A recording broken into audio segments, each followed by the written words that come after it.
Kami dari kelompok 2 ingin menjelaskan tentang daun poster dan subseksi. Sebelum lanjut ke materinya, saya akan mengenalkan kelompok saya. Yang pertama ada Marcella Wietami, kedua ada Sri Mulyani, ketiga ada Chelsea Valencia, keempat ada Muhammad Dhani Ariski, kelima ada Mas Agus Muzaki Hanif, dan saya adalah Alam Perdana. Fosfor. Daur fosfor merupakan pergerakan fosfor dari atmosfer bumi dan kembali lagi ke atmosfer yang terjadi secara terus-menerus dan membentuk siklus.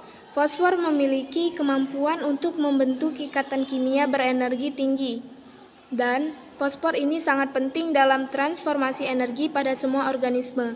Daur fosfor dimulai dari adanya fosfat anorganik yang berada di tanah yang diserap oleh tumbuhan. Hewan yang memakan tumbuhan akan memperoleh fosfor dari tumbuhan yang dimakannya.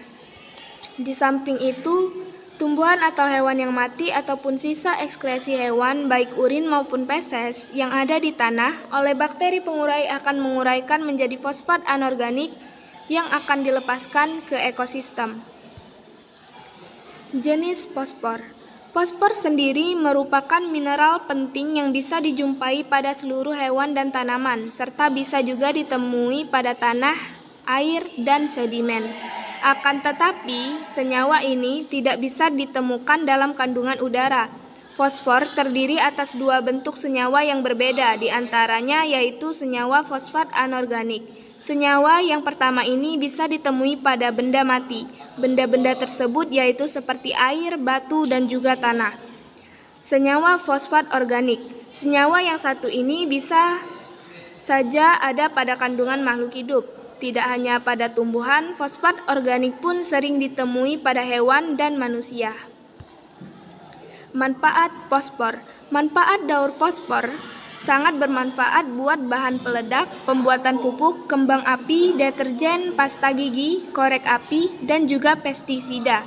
Fosfor bermanfaat di dalam menjaga homeostasis asam ataupun basa tubuh sebagai agen penyangga tubuh. Fosfor berpengaruh terhadap DNA dari makhluk hidup.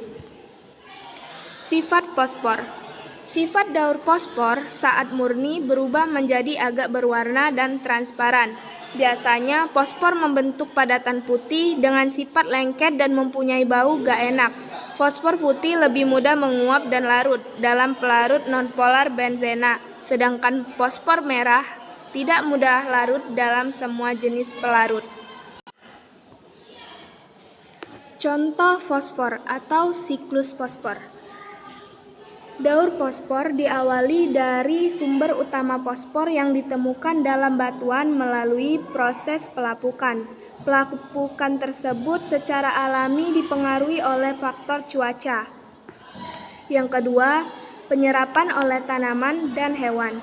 Fosfat yang telah terkandung dalam tanah akan dimanfaatkan oleh tumbuhan, jamur, dan mikroorganisme di sekitarnya.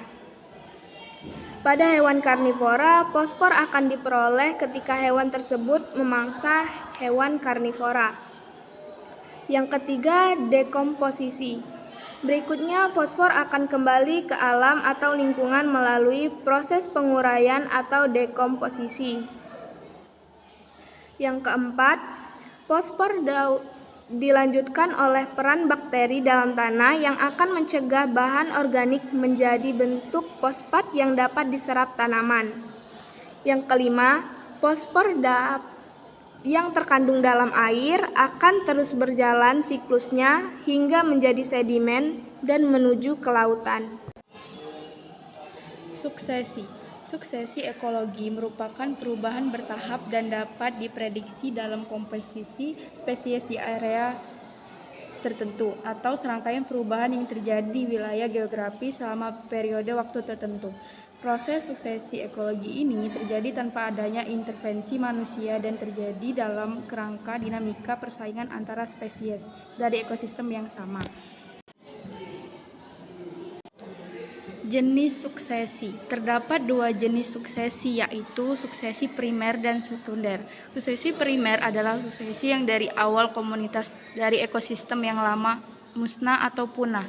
Suksesi sekunder adalah suksesi yang bila dari awal komunitas tidak terbaik atau tidak rusak penuh, sehingga komunitas dari ekosistem yang lama masih ada.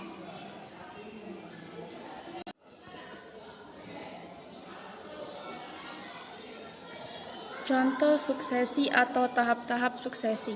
Terdapat 5 proses pada suksesi, yaitu yang pertama, nudasi.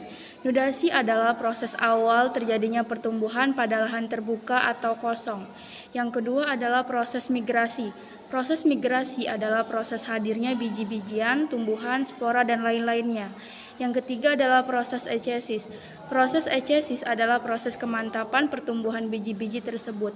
Yang keempat adalah proses reaksi.